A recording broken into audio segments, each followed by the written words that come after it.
أعوذ بالله من الشيطان الرجيم.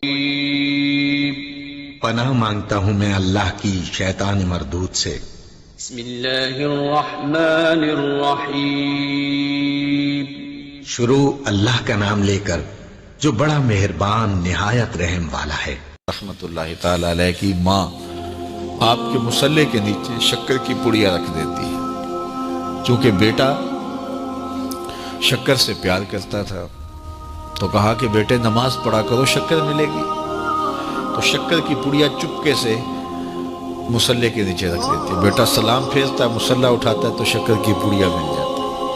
اللہ اکبر. امام غزالی نے لکھا ہے کہ ہر عمل پہلے ریا ہوتا ہے، پھر عادت بنتی ہے، پھر عبادت بنتی ہے.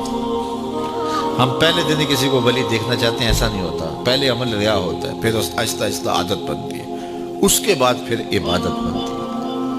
تو پہلے اس کے مصلے کے نیچے پڑیا رکھ دیتی ہیں ماں. کیا آج کی ماں بیٹے کے مصلے نیچے چاکلیٹ نہیں رکھ سکتی؟ آج کی ماں اس کو نمازی بنانے کے لیے کوئی اس کو لالچ نہیں دے سکتی؟ کوئی ذریعہ اختیار نہیں کر سکتی؟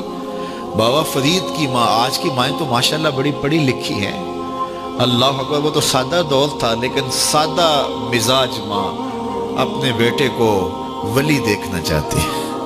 آج کی ماں اپنے بیٹے کو ڈاکٹر دیکھنا چاہتی ہے، انجینئر دیکھنا چاہتی ہے، اچھا بزنس مین دیکھنا چاہتی ہے. میں کہتا ہوں بنے، ہمیں خوشی ہے، لیکن سب سے پہلے ماں یہ سوچے کہ میں اپنے بیٹے کو عاشق رسول دیکھنا چاہتی ہوں، میں اپنے بیٹے کو اچھا انسان دیکھنا چاہتی ہوں، اچھا مسلمان دیکھنا چاہتی ہوں. باقی صفات بھی اس میں پیدا ہوں، لیکن جو بنیادی صفت ہے وہ بچے کے اندر کوٹ کوٹ کے بھر دی جائے. تو حضرت بابا فرید کی ماں پڑیا رکھ دیتی ہے شکر کی. اللہ اکبر. ایک دن کہیں گئی تھی، واپس پلٹی تو راستے میں ہی لیٹ ہو گئی. تو دل میں رہ کے خیال آ رہا ہے آج بیٹا مصلہ اٹھائے گا تو میں نے تو آج شکر کی پڑیا نہیں رکھی.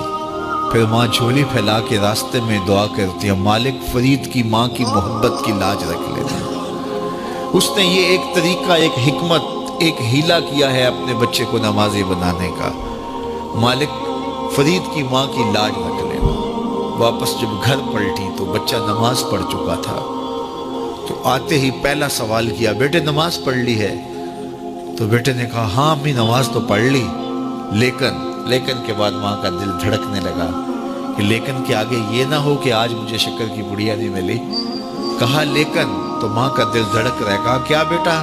کہا لیکن ماں آج جو شکر کی پڑیا ملی ہے نا، اس کا چس ہی کوئی اور تھا، اس کا مزہ ہی کوئی اور تھا، اس کا لطف ہی کوئی اور تھا. کہا پہلے فرید کی ماں دیتی رہی، اب فرید کا رب دے رہا ہے. اللہ اکبر. تو مائیں اپنے بچوں کی اچھی تربیت کی ضامن ہوتی ہے. اقبال کہتا ہے تو نہ دانی کے سوزے کے راتے تو دیگر گوں کر تقدیر عمر را. میری بہن تو نہیں جانتی، اگر تو بہن ہو کے قرآن پڑھے تو تیرے بھائی عمر کی تقدیر بدلے گی، اور اگر ماں ہو کے قرآن پڑھے تو بیٹا نیزے کی نوک پہ قرآن سنائے گا.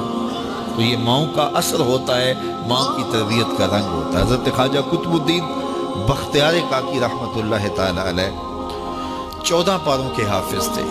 جب استاد کے پاس پڑھنے گئے پہلے دن 5 سال 4 سال کی عمر میں، تو استاد نے کہا پڑھو الف لام میم. تو بیٹا سارا پارہ سنا دیتا ہے. کہا چلو بیٹا پڑھو سیقول السفہاء، تو وہ بھی پورا پارہ سنا دیتے ہیں. تلک الرسل فضلنا، پورا پارہ سنا دیتے. 14 پارے یوں سنا دیتے ہیں. کہا مجھے یہاں سے پڑھاؤ سبحان الذی اسری بعبدہ. تو استاد حیرت سے کہتا ہے بیٹے جہاں سے 14 پارے حفظ کیے ہیں اسی درسگاہ سے باقی 16 بھی حفظ کر لیتے. کہا میری ماں کو آتے ہی 14 پارے تھے، حفظ 14 پارے میری ماں نے کیے تھے. اور صبح جب اٹھتی تھی کام بھی کرتی رہتی تھی اور قرآن بھی پڑھتی رہتی تھی. اور یہ 14 پارے ہمیں بچپن میں ماں کی گود میں یاد ہو گئے. اللہ اکبر. جب ماں ایسی ہو تو بیٹا قطب الدین بختیار کاکی ہی بنے گا. ماں مائی راستی ہو تو بیٹا بابا فرید بنے گا. اور ماں ایسی پاکیزہ صفت ہو کہ اس نے غیر محرم کو نہیں دیکھا تو بیٹا شیخ عبد القادر جیلانی ہی ہوگا. اور ماں فاطمہ ہو تو بیٹا حسین اور حسن ہی ہوگا. تو ماؤں کی تاثیر ہوتی ہے، ماؤں کی تربیت کا رنگ اترتا ہے اولاد کی تربیت میں. اور ان کی عادات میں جھلکتا ہے. کسی شخص کی اچھی تربیت ہوئی دیکھیں تو دیکھیں اس کے پیچھے اس کی ماں کھڑی ہے، اس کا باپ کھڑا ہے. تو ماں باپ کی صالحیت کے اثرات مرتب ہوتے ہیں. تو باپ اپنی اولاد کو حرام کا ایک لقمہ بھی نہ کھلائے، اور ماں اپنی عصمت کی حفاظت اپنی جان سے بڑھ کر کے کرے، تو پھر نتیجہ کیا ہوگا کہ صالح اولاد پیدا ہوگی. لیکن جب ہم اپنے لقمے کا خیال نہیں کریں گے کہ پاکیزہ ہے یا ناپاکیزہ، اور ماں پردہ کرنا نہ کرنا اس کو کوئی فرق ہی نہیں سمجھتی ہے، تو پھر وہ بھول جائے کہ اس کی اولاد صالحیت کے رنگ میں ڈھلے گی. تو اچھی مائیں اچھی اولاد کی تربیت کی ضمانت ہوتی ہیں. حضور علیہ السلام کی محبت سے معاشرے کے دکھ جو ہیں وہ سمیٹے جا سکتے ہیں. آقا کریم علیہ السلام نے محبت سے ہی معاشرت کو جو ہے وہ اپنے قریب کیا، اور لوگ ایمان کی دولت سے مالا مال ہو گئے. وہ ایک بچہ آیا نا اپنی ماں کے لیے لباس لینے کے لیے، اور پہلے وہ گیا اپنے چچا کے پاس. اس کی ماں بیوہ تھی، اس کا لباس پھٹ گیا تھا، اور وہ اپنے چچا کے پاس گیا تو اس نے دتکار دیا. ماں نے اس کو روکا تھا بیٹا نہ جانا، لیکن اس نے کہا کہ تیرے بدن کے اوپر جو لباس ہے وہ بھی پھٹ گیا اور جگہ جگہ سے جسم جھلک رہا ہے، تو میں اپنے چچا سے آپ کے لیے لباس لے کے آتا ہوں. پھر جو رویہ اس نے اختیار کیا تو واپس روتا ہوا آ رہا تھا. تو کسی نے راستے نے پوچھا کہ کیا ماجرا ہوا؟ اس نے کہا چچا کے پاس گیا تھا ماں کے لیے لباس لینے، اس نے رلا کے بھیج دیا. اللہ اکبر.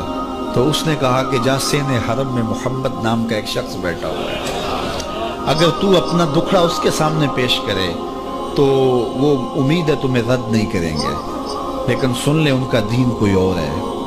اللہ اکبر. اپنے ماں کے پاس آیا تو ماں کو کہا کہ چچا نے رلا کے بھیج دیا، لیکن آپ کی حالت مجھ سے دیکھی نہیں جا رہی. بچہ ابھی شعور کی منزلوں میں قدم رکھ رہا تھا، پہلے بہت چھوٹا تھا، اب اس کے اندر ایک جذبات تھے بچے کے اندر. تو ماں نے کہا کہ بیٹا نہیں ان کے پاس نہیں جانا، سنا ہے کہ جو ان سے ملے دین دھرم چھین لیتے ہیں اس کا. اللہ اکبر. تو حضور علیہ السلام کے پاس جانے سے ماں روکنے لگی، لیکن بچے نے کہا کہ امی میں پکا رہوں گا، بتوں کا وفادار رہوں گا، تم اس ٹینشن کو اس پریشانی کو چھوڑ دو. اور حضور کی خدمت میں حاضر ہوا. حضور صحن حرم میں چادر اوڑے بیٹھے ہوئے تھے، اور جا کے کہنے لگا میں پہلے بات آپ سے کر لیتا ہوں، آپ کا دین میں نے قبول نہیں کرنا.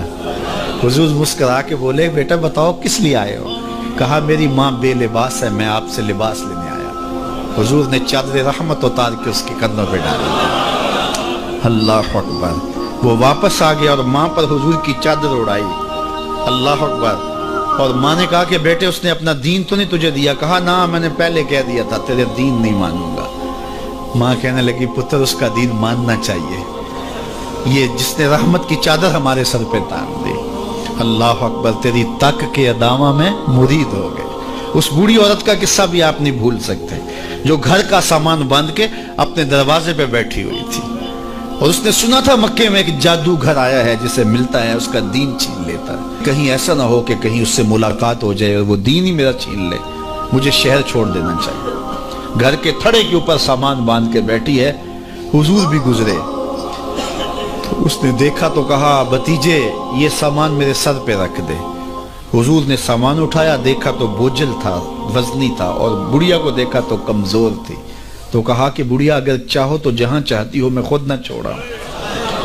اس نے کہا اس سے بڑی مہربانی کیا ہوگی. حضور نے سامان اٹھایا ہوا ہے اور بڑھیا سے باتیں بھی کرتے جا رہے ہیں. تو بڑھیا کو کہا کیوں جا رہی ہے؟ اس نے کہا کہ سنا ہے یہاں ایک جادوگر ہے جو لوگوں کا دھرم لوٹ لیتا ہے، لوگوں کا دین لوٹ لیتا ہے. میں نے ساری زندگی بتوں سے وفا کی، میرے آباء و اجداد نے بتوں سے وفا کی ہے، میں چاہتی ہوں دین اجداد ہاتھ سے چھوٹ نہ جائے، آخر اس شہر میں رہتی ہوں کہیں مل نہ جائے. خیر حضور نے کچھ نہیں کہا، اس کا سامان نہیں پھینک دیا کہ ٹھیک ہے تم پھر جاؤ. سامان اس کا اٹھایا اور جہاں تک اس نے جانا تھا سامان پہنچایا. سامان سپرد کر کے واپس پلٹنے لگے تو اس نے کہا بچے اپنا نام تو بتا دے، لوگ کہیں گے کہ مکہ چھوڑ آئی ہو تو بتاؤں گی ایک جادوگر کے دکھ سے چھوڑ آئی ہوں. تو وہ کتنا برا بھلا کہیں گے شہر مکہ کو کہ جس مکہ سے لوگ نقل مکانی کرنے پہ مجبور ہو گئے. تو میں انہیں یہ بھی بتاؤں گی کہ جس مکے میں جادوگر رہتا ہے اتنا اچھا نوجوان بھی رہتا ہے، تو تیرا نام لیا کروں گی، تیرے قصیدے پڑھا کروں گے. تو حضور علیہ السلام مسکرا پڑے، کہا بڑھیا جس جادوگر سے بھاگ کے آئی ہے وہ تیرے سامنے کر رہا ہے. اس نے کہا سچ سے آپ ہی محمد ہیں؟ حضور نے فرمایا نام میرا یہی ہے۔ تو اس نے کہا پھر آپ کا جادو میرے پہ چل گیا ہے۔ اللہ اکبر، تیری تک کے ادامہ میں مرید ہو گئی۔ لوگوں کی خدمت کریں، بوڑھوں کے کام آئیں، دکھیوں کے کام آئیں، مصیبت زدہ کے کام آئیں۔ حضور یتیم ہو کے یتیم پرور تھے، لاچاروں کی مدد کرتے، لوگوں کے گھروں میں پانی بھر کے دے دیتے، اور دکھیوں کے کام آ جاتے اور مصیبت زدوں کے کام آ جاتے۔ تو حضور سے پیار کرنے والوں، امت میں آپس میں حسد نہ پھیلاؤ، بغض نہ کرو، نفرتوں کے پہاڑ کھڑے نہ کرو، ایک دوسرے سے پیار کرو، جڑو، امت وحدہ بنے، اور اپنے ماحول کو، اپنی معاشرت کو ایک خوبصورت معاشرت کا رنگ دو، اور اپنی زندگی کو حضور کے نام کر دو۔ یہ میری خوش قسمتی کہ میں حضور کا امت ہوں، ساری زندگی اس کا شکریہ ادا کرتا رہوں تو حق کے شکر ادا کروں۔ ہم حضور کے امتی، نبی انتظار کرتے رہے، نبی منتظر رہے۔ حضرت خلیل اللہ کی بارگاہ میں پکار رہے، ربنا وابعث فیہم رسولا، مالک رسول بھیج دے۔ کوئی کہتا ہے لیسا بفظ ولا بغلظ، وہ ترشرو نہیں ہوگا، سخت مزاج نہیں ہوگا، ماتھے پہ شکنے لانے والا نہیں ہوگا، وہ پیار بانٹنے والا ہوگا۔ بس وہ آیا جا رہا۔ حضرت عیسیٰ نے تو نام بھی بتا دیا، مبشرا برسول یاتی من بعد اسمہ احمد۔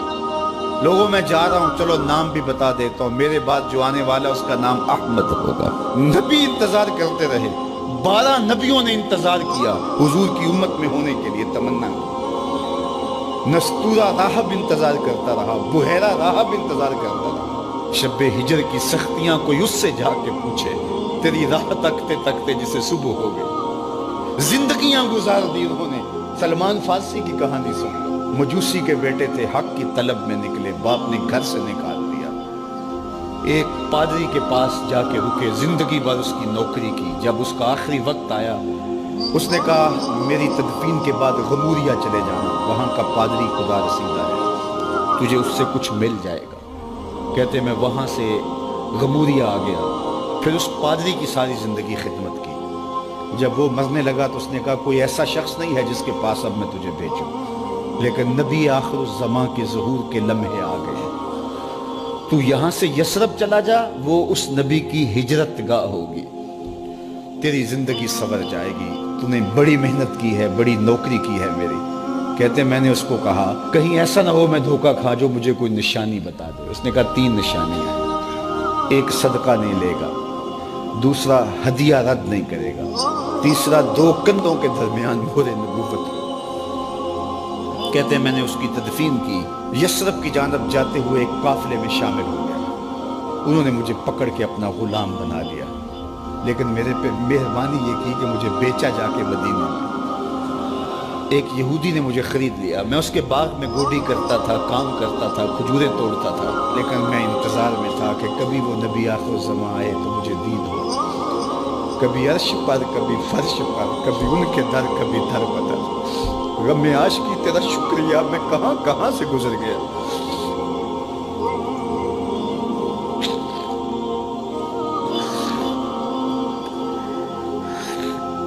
کہتے ہیں ایک دن میں اپنے باغ میں کھجوریں توڑ رہا تھا کہ ہواؤں میں مستی پیدا ہو گئی، اور ہر سمت سے طلع البدر علینا کی صدائیں گونجنے لگی۔ میں سمجھ گیا کہ وہ لمحے آ گئے، میں نے چھلانگ لگا دی اور دوڑ پڑا۔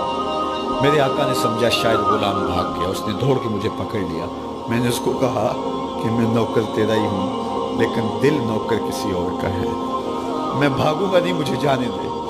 میں کچھ کھجوریں لے گیا تھا صدقے کی نیت سے، جا کے حضور کو پیش کی۔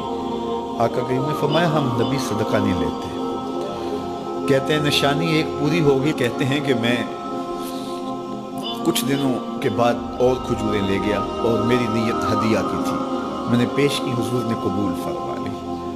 لیکن میں بھی کہتا تھا تیسری نشانی بھی پوری ہو لے تو پھر مانگوں، اور وہ کیا تھی؟ 2 کندھوں کے درمیان مہر نبوت۔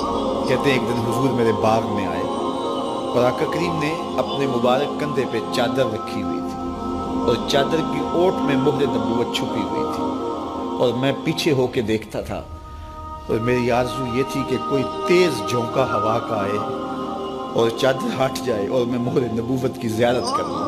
حضور میرے ارادہ قلب سے آگاہ ہوئے، فَأَلْقَى إِلَيَّ رِدَاءَهُ، حضور نے چادر اتار کے میری جانب پھینکی اور پھر ایسے رخ کر کے فرمایا انظر الی ما امرت بہ، اس پادری نے جو بتایا تھا دیکھ لے آ کے۔ تو کہا میں نے دیکھا کہ حضور کے دو کے درمیان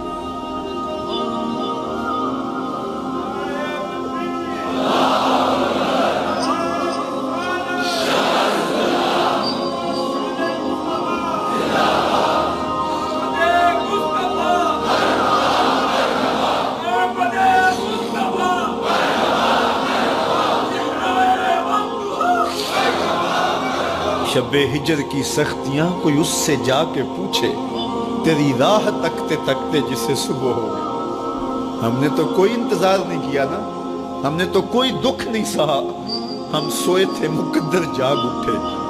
ہمارے والد مسجد سے مولوی صاحب کو بلا لائے، انہوں نے کان میں آ کے کہا مبارک ہو تو حضور کا نوکر بن کے آ رہا۔ میرے والد گرامی ایک شعر جھوم کے پڑھا کرتے تھے، محمد جانے جانا ہے پیغمبر ہو تو ایسا ہو، رسولوں کی بشارت سے مبشر ہو تو ایسا ہو، امر توقیر کا سب کو موکر ہو تو ایسا ہو، کیا ہم کو غلام ان کا مقدر ہو تو ایسا۔